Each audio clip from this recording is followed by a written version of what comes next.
Hi everybody, it's Lane the Nebraska Barefoot guy, and I am in my shed because they're jackhammering in the house working on my sewer. But one of the followers suggested that I should go over dealing with employees that confront us on being barefoot.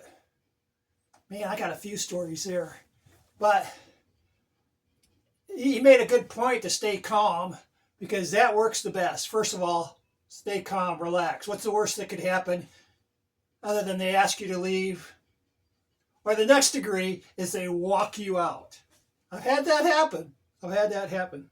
So, what not to do?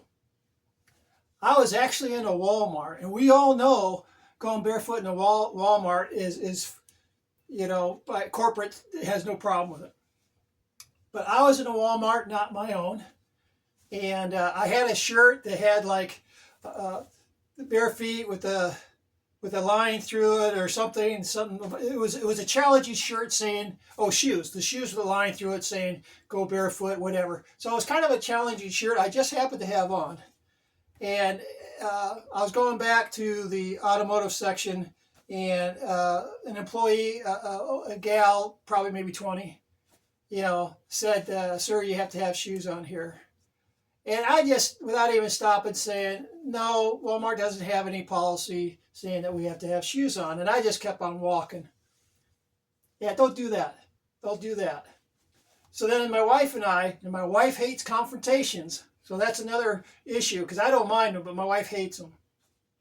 Anyway, so I'm getting transmission or trying to find it, transmission fluid. And I had a guy come over that was probably 50 or so, and he basically said she had told them, and basically he had said that you have to have shoes on.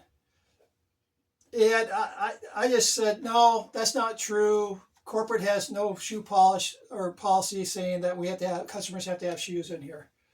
But the way I did it and the way I said it was defiant, and that's a no-no.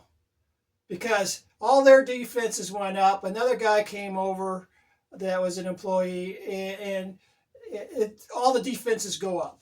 If you're challenging and not calm and relaxed and asking questions instead, all the defenses go up, and they don't want to hear nothing. And I said, I could show you the policy on my phone. They didn't care. They didn't want to see it. And I get that because you could have faked that or something. So I said, well, let's call corporate. If you're playing poker and you're bluffing, you better hope they don't call you, because he said, go ahead. And at that time, I didn't have corporate's number on my phone. I do now. I have corporate's number on my phone. And so basically, they said, you need to go get shoes on. And they basically perp walked me out of that whole store. So that's how you don't handle it. And I want to cut this off right here because nobody watches anything over 3 minutes anyways. But I want to come back with video number 2 and talk about better ways to handle it. Nebraska Barefoot guy. Bye.